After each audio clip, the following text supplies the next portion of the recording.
कितने बजे सुबह उठना चाहिए?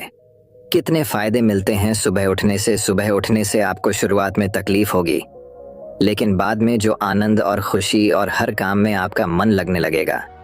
आपकी जो दिमाग की जड़ता है वह कितने हद तक कम होगी, और आपकी आंखों में जो नींद है वह कितने हद तक कम होगी।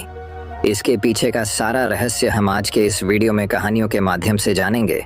तो बिना देर किए चलिए उन कहानियों की शुरुआत करते हैं। पहली कहानी, साधु और राजा। ऊंचे ऊंचे पहाड़ों और हरे भरे जंगलों के बीच बसे एक राज्य में एक बुद्धिमान साधु और एक महान राजा रहते थे, जिनके रास्ते एक ऐसी कहानी में गूंथे हुए थे जो समय के गलियारों में गूंजती थी। आंतरिक शांति और आत्मज्ञान के प्रति अपनी अटूट भक्ति के लिए जाने जाने वाले भिक्षु एक शांत पहाड़ के ऊपर रहते थे, जहां हर सुबह भोर की पहली किरणें उनके अनुभवी चेहरे को धीरे से चूमती थीं। उन्होंने कृतज्ञता से भरे दिल से सूर्योदय का स्वागत किया, ध्यान करने और जीवन के रहस्यों पर विचार करने के लिए शुरुआती घंटों की शांति को अपनाया।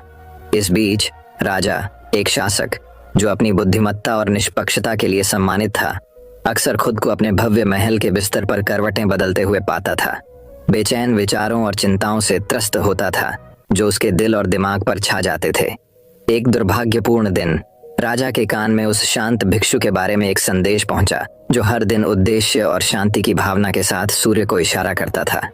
भिक्षु की आंतरिक शांति और स्पष्टता की कहानियों से प्रभावित होकर राजा ने उस बुद्धिमान व्यक्ति की तलाश करने का फैसला किया, इस उम्मीद में कि वह उन रहस्यों को उजागर कर सकेगा जो रात के अंधेरे में उससे दूर थे। पर्वत शिखर की यात्रा करते समय राजा भिक्षु के सामने खड़ा था। उसकी आंखें थकी हुई थीं, लेकिन भिक्षु के आचरण में जो शांति देखी, उसके लिए वह एक मौन इच्छा से भर गया। दुनिया के नींद से जागने से पहले आप क्यों जाग जाते हैं? राजा ने पूछताछ की। उसकी आवाज में लालसा की झलक थी। समुद्र की गहराई और आकाश की विशालता को प्रतिबिंबित करने वाली आंखों वाले साधु ने हल्की मुस्कान के साथ उत्तर दिया, मैं कृतज्ञता से भरे दिल और अनंत संभावनाओं के लिए खुले दिमाग के साथ दिन का स्वागत करने के लिए सूरज के साथ उगता हूँ। मेरे सामने लेट जाओ। शुरुआती घंटों में एक पवित्र शक्ति होती है जो नवीनीकरण और पुनर्जन्म की फुसफुसाती है, न केवल हमारे शरीर बल्कि हमारी आत्माओं को भी जगाने का मौका देती है। भिक्षु के शब्दों को ध्यान से सुनकर राजा को अपनी आत्मा के भीतर एक चिंगारी जलती हुई महसूस हुई। आशा की एक किरण की शायद वह जो उत्तर खोज रहा था वह उसके महल के हलचल वाले हॉल में नहीं, बल्कि सुबह के शांत आलिंगन में मिले। शुरुआती घंटों के भीतर छिपे ज्ञान को उजागर करने के लिए दृढ़ संकल्पित राजा ने दिन की पहली किरण के साथ जागने, सुबह की शांति को अपनाने और अपने दिल को प्रकृति की जागृति की सिम्फनी सुनने की अनुमति देने का संकल्प लिया। जैसे जैसे दिन हफ्तों में बदल गए, राजा को अपने सुबह के अनुष्ठानों में स्पष्टता और उद्देश्य की एक नई भावना का पता चला। जो चिंताएं एक बार उसके मन को परेशान कर रही थीं, वे धीरे धीरे दूर हो गईं। उनकी जगह शांति की गहरी भावना ने ले ली, जो उसके राज्य की सीमाओं को पार कर गई। एक सुबह जब राजा साधु के पास शांत चिंतन में बैठा था, तो उसके हृदय में एक एहसास खिल उठा, जैसे भोर की कोमल रोशनी में कोई फूल खिलता है। अब मैं समझ गया, राजा फुसफुसाए। उसकी आवाज भावना से कांप रही थी। शुरुआती घंटे एक उपहार लेकर आते हैं जो अकेलेपन के क्षणों को पार कर जाता है। वे हमें अपने सच्चे स्वयं से जुड़ने, अपनी आंतरिक रोशनी को अपनाने और इसे संदेह और भय की छाया के माध्यम से हमारा मार्गदर्शन करने का मौका देते हैं। भिक्षु ने मौन स्वीकृति में सिर हिलाया। उसकी आंखों में युगों का ज्ञान चमक रहा था। वास्तव में मेरे साथी, क्योंकि सुबह की शांति में हमें न केवल वे उत्तर मिलते हैं जो हम चाहते हैं, बल्कि उन चुनौतियों का सामना करने का साहस भी पाते हैं जो हमारा इंतजार कर रही हैं। और इसलिए राजा और भिक्षु आकाश के कैनवास के नीचे समान रूप से खड़े थे, जो भोर के आलिंगन की भट्टी में बने एक बंधन से एकजुट थे। साथ में वे एक ऐसी यात्रा पर निकले जो उनके जीवन की दिशा को हमेशा के लिए बदल देगी और उन सभी को प्रेरित करेगी जिन्होंने उनकी जागृति और परिवर्तन की कहानी देखी थी। जैसे ही राजा के नए ज्ञान की फुसफुसाहट पूरे राज्य में फैल गई, लोग उस उज्जवल रोशनी से आश्चर्यचकित हो गए जो अब उनके शासक की आंखों से चमक रही थी, जो उन सभी के लिए आशा और नवीकरण का मार्ग रोशन कर रही थी, जिन्होंने सूर्य के साथ जागने का साहस किया था। और इसलिए भिक्षु और राजा प्रेरणा के प्रतीक के रूप में खड़े थे। उनकी कहानी उस असीम शक्ति के प्रमाण के रूप में समय के इतिहास में गूंज रही है जो उन लोगों का इंतजार कर रही है जो सुबह जल्दी उठने के लाभों को अपनाते हैं। एक उपहार जितना अमूल्य भोर की पहली किरण ही नैतिक शुरुआती घंटों में एक पवित्र शक्ति होती है, जो नवीनीकरण और पुनर्जन्म की फुसफुसाती है, न केवल हमारे शरीर बल्कि हमारी आत्माओं को भी जागृत करने का मौका। सुबह की शांति को अपनाने से हमें अपने सच्चे स्वरूप से जुड़ने, स्पष्टता पाने और साहस और अनुग्रह के साथ जीवन की चुनौतियों से निपटने की अनुमति मिलती है। तो दर्शकों, चलिए अब हमारे दूसरे कहानी की शुरुआत करते हैं। दूसरी कहानी। हरे भरे जंगलों और पहाड़ियों के बीच बसे एक सुदूर राज्य में किंग एल्ड्रिक नाम का एक बुद्धिमान और श्रद्धेय राजा रहता था। अपनी निष्पक्षता, करुणा और बुद्धिमत्ता के लिए जाने जाने वाले उन्होंने अपने राज्य पर सौम्य लेकिन दृढ़ हाथ से शासन किया। एक दिन ब्रदर इलियास नामक एक भिक्षु के राज्य में खबर आई, जो अपनी आध्यात्मिकता और आंतरिक शांति और आत्म सुधार पर शिक्षाओं के लिए प्रसिद्ध था। भिक्षु की प्रतिष्ठा से प्रभावित होकर राजा एल्ड्रिक ने उसे दरबार और राज्य के लोगों के साथ अपना ज्ञान साझा करने के लिए महल में आमंत्रित किया। भाई एलियास नम्रता और शालीनता के साथ महल में पहुंचे। उनकी शांत उपस्थिति ने उन सभी को मंत्रमुग्ध कर दिया जो उन पर नजरें गड़ाए हुए थे। राजा और भिक्षु ने उद्देश्य और पूर्ति के जीवन जीने के महत्व पर चर्चा करते हुए गहन बातचीत में दिन बिताए। ऐसी ही एक बातचीत के दौरान राजा ने भाई एलियास से सार्थक और सफल जीवन के रहस्य के बारे में पूछा। भिक्षु ने धीरे से मुस्कुराते हुए उत्तर दिया, महाराज, उद्देश्यपूर्ण जीवन की कुंजी हमारे द्वारा अपनाई जाने वाली दैनिक आदतों और दिनचर्या में निहित है, और सबसे शक्तिशाली आदतों में से एक जिसे आप अपना सकते हैं वह है सुबह जल्दी उठने का अभ्यास। उत्सुक होकर राजा एल्ड्रिक ने जल्दी उठने के लाभों के बारे में और पूछताछ की। भाई एलियास ने समझाया कि जल्दी उठने से न केवल सूर्योदय की सुंदरता देखने को मिलती है, बल्कि ध्यान, चिंतन और आने वाले दिन की योजना बनाने के लिए कीमती समय भी मिलता है। उन्होंने इस बात पर जोर दिया कि सुबह के शुरुआती घंटों में एक विशेष जादू होता है जो पूरे दिन के लिए माहौल तैयार कर सकता है। साधु के शब्दों से प्रेरित होकर राजा ने अगले दिन सुबह होने से पहले उठने की चुनौती देने का फैसला किया। जैसे ही सूरज की पहली किरणों ने आकाश को नारंगी और गुलाबी रंग के शानदार रंगों में रंग दिया, राजा एल्ड्रिक शांत चिंतन में बैठ गए। उन्हें अपने ऊपर शांति और स्पष्टता का एहसास महसूस हुआ। इसके बाद के दिनों में राजा जल्दी उठते रहे। सुबह के शांत घंटों को आत्मनिरीक्षण, प्रार्थना और अपने राज्य और प्रजा के कल्याण के लिए रणनीति बनाने में समर्पित करते रहे। उनकी नई आदत ने उनके दिनों में अनुशासन और उद्देश्य की भावना ला दी, जिससे उन्हें अधिक ज्ञान और करुणा के साथ नेतृत्व करने की अनुमति मिली। जैसे जैसे समय बीतता गया, राजा एल्ड्रिक के जल्दी उठने का प्रभाव पूरे राज्य में स्पष्ट होने लगा। उनकी प्रजा ने अपने शासक में एक नए जोश और ऊर्जा की भावना देखी, जो अधिक चौकस और शासन और न्याय के मामलों में लगे हुए लग रहे थे। राजा के मंत्रियों और सलाहकारों ने भी उनके निर्णय लेने और नेतृत्व शैली में सकारात्मक बदलाव देखा। इसका कारण उनकी जल्दी जागने की नई आदत को बताया। राजा एल्ड्रिक के शासनकाल में राज्य समृद्ध हुआ। इसके लोगों के बीच शांति और सद्भाव व्याप्त था। एक दिन जब भाई एलियास राज्य से विदाई लेने और अपने मठ में लौटने की तैयारी कर रहे थे, उन्होंने राजा से मिलने की इच्छा जताई। अपनी अंतिम बैठक में भिक्षु ने जल्दी उठने की प्रथा को अपनाने के लिए राजा एल्ड्रिक की सराहना की और एक विदाई उपहार साझा किया, एक सुनहरी पॉकेट घड़ी जिस पर कार्पे डायम सीज द डे लिखा हुआ था।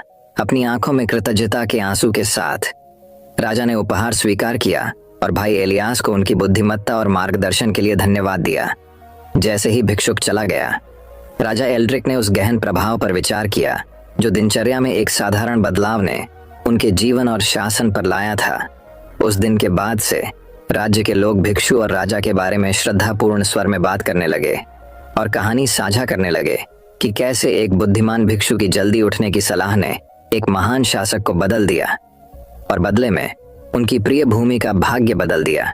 और इसलिए भिक्षु और राजा की कहानी भाग्य को आकार देने और महानता को प्रेरित करने की एक ही आदत की शक्ति के प्रमाण के रूप में कायम रही।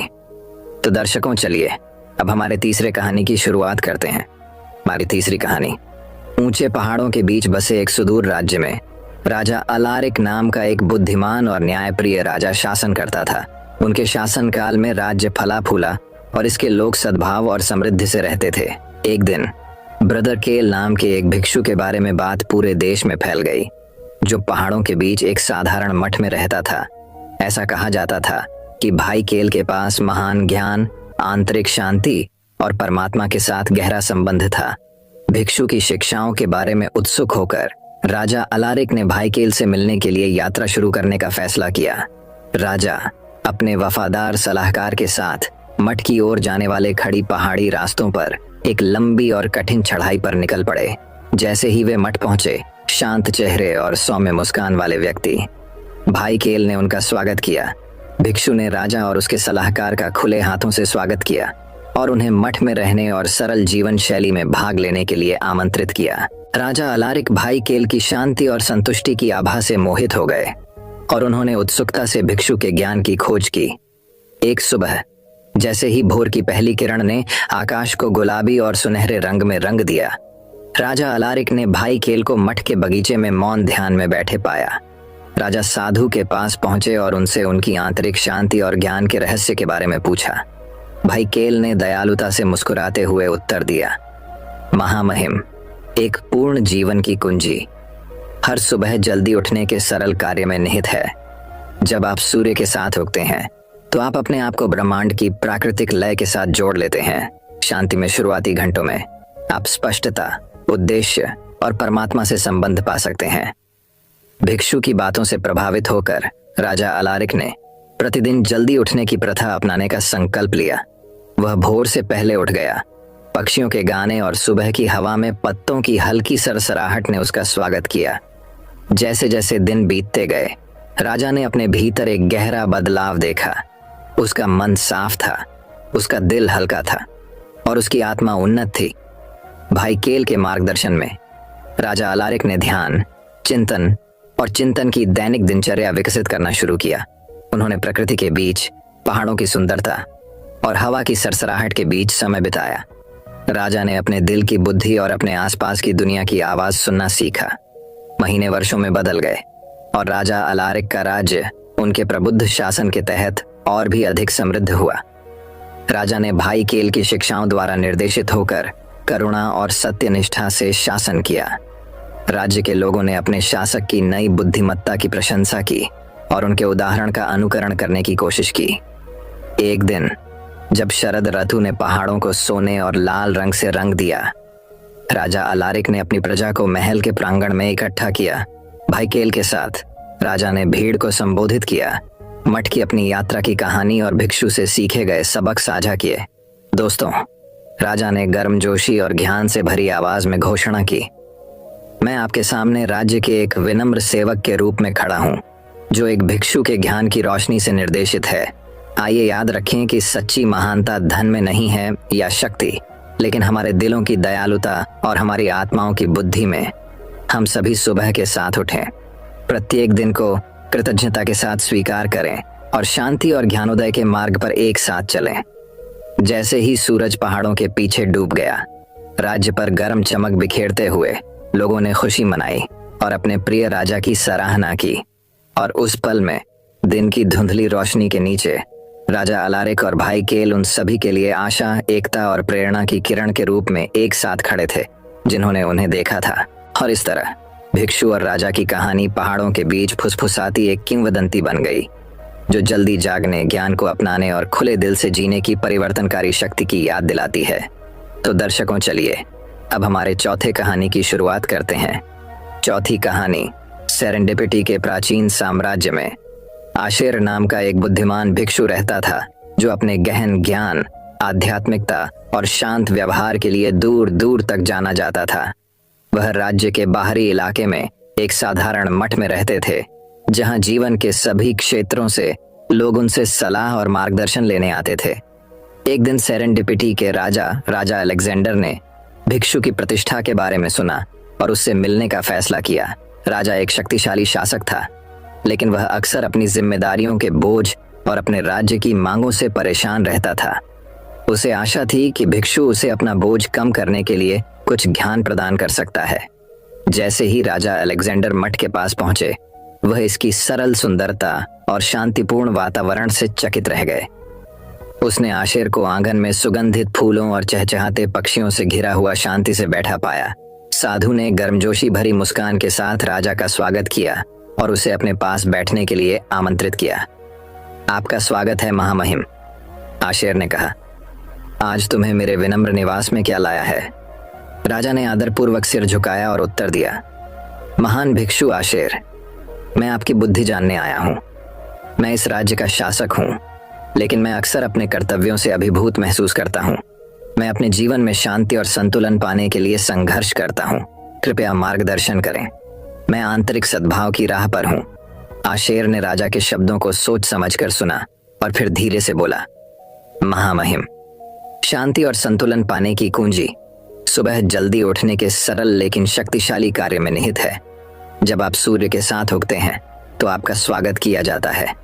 दुनिया के जागने से पहले भोर की शांति, दिन का यह समय पवित्र और संभावनाओं से भरा है। यह चिंतन, मनन और आने वाले दिन के लिए इरादे तय करने का समय है। राजा साधु की बातों से प्रभावित हुआ और उसने उसकी सलाह मानने की कसम खाई। अगली सुबह राजा अलेक्जेंडर भोर से पहले उठे।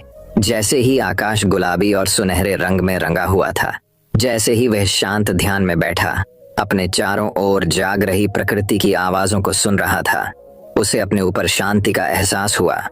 जैसे जैसे दिन बीतते गए, राजा ने साधु के मार्गदर्शन का पालन करते हुए हर सुबह जल्दी उठने की आदत बना ली।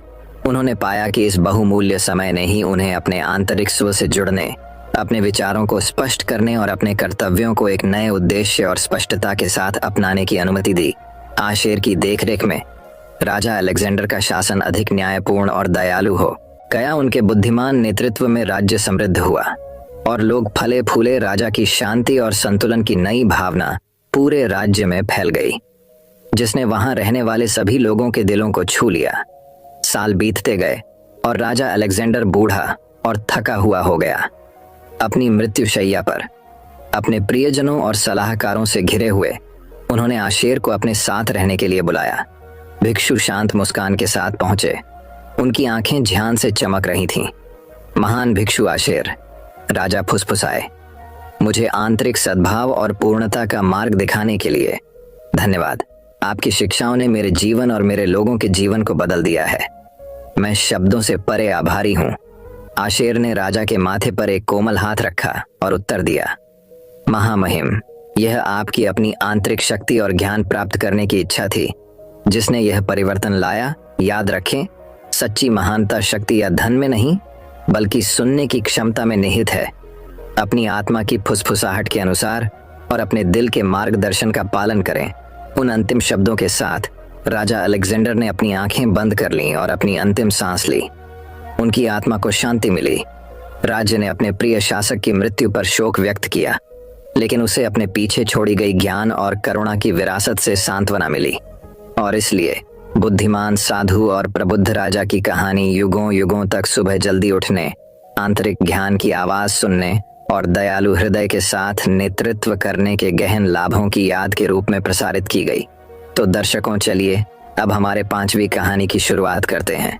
5वीं कहानी पहाड़ियों और हरे भरे जंगलों के बीच बसे एक शांतिपूर्ण राज्य में किंग एलिस्टेयर नाम का एक बुद्धिमान और परोपकारी राजा राज्य करता था।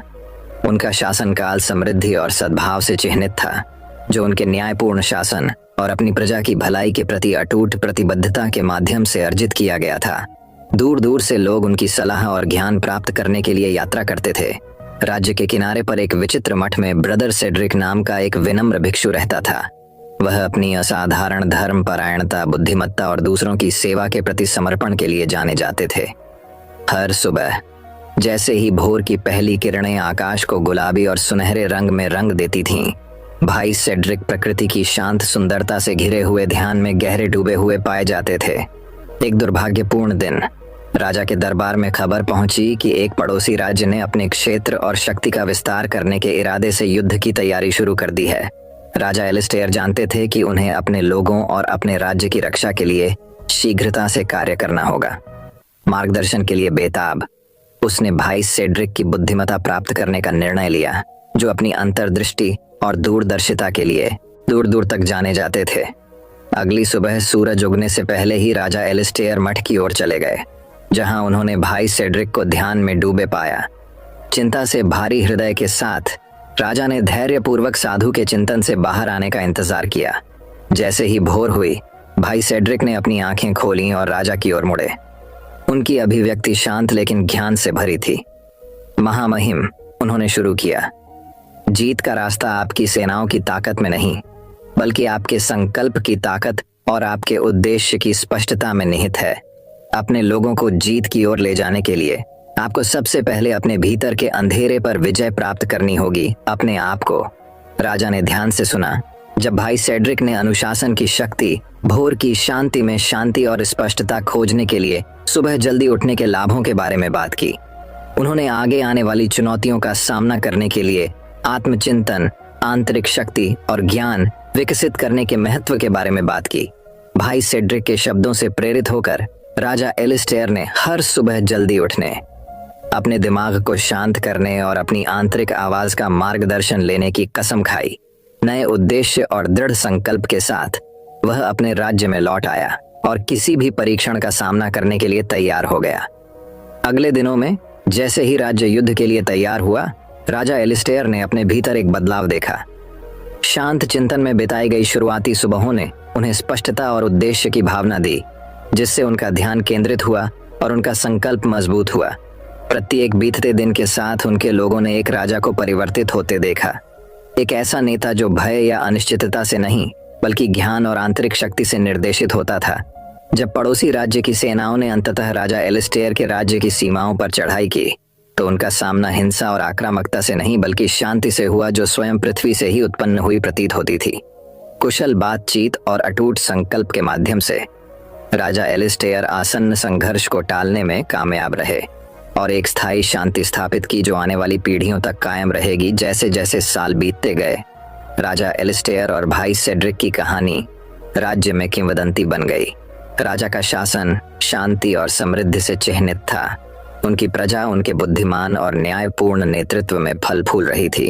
और यद्यपि भाई सेड्रिक मठ में अपने शांत जीवन में लौट आए, उनके शब्द और उनकी बुद्धिमत्ता उन सभी को प्रेरित करती रही जो मार्गदर्शन और सांत्वना चाहते थे। कहानी का सार यह है कि सच्ची ताकत तलवार या ताज में नहीं, बल्कि व्यक्ति की अपनी आत्मा की गहराई में निहित होती है। सुबह जल्दी उठकर शांति और एकांत की तलाश करके हम जीवन की चुनौतियों का अनुग्रह और साहस के साथ सामना करने के लिए आवश्यक स्पष्टता और ज्ञान पा सकते हैं। और आंतरिक शांति और शक्ति विकसित करके हम दूसरों को भी ऐसा करने के लिए प्रेरित कर सकते हैं। एक ऐसी दुनिया का निर्माण कर सकते हैं जहां सद्भाव और समझ सर्वोच्च हो। तो दर्शकों, चलिए अब हमारे छठी कहानी की शुरुआत करते हैं। छठी कहानी। ऊंचे पहाड़ों और हरे भरे जंगलों के बीच बसे एक राज्य में कायतो नाम का एक बुद्धिमान और विनम्र भिक्षु रहता था। कायतो अपनी करुणा, बुद्धिमत्ता और अपने आध्यात्मिक पथ के प्रति अटूट समर्पण के लिए दूर दूर तक जाने जाते थे। वह एक शांत झील के किनारे स्थित एक छोटे से मठ में रहते थे, जहां उन्होंने अपने दिन ध्यान, प्रार्थना और जीवन के रहस्यों पर चिंतन में बिताए। एक दिन आशिर नाम के एक शक्तिशाली और महत्वाकांक्षी राजा के राज्य तक खबर पहुंची, जिसने कठोरता से शासन किया और विजय और अधीनता के माध्यम से अपने साम्राज्य का विस्तार करना चाहा।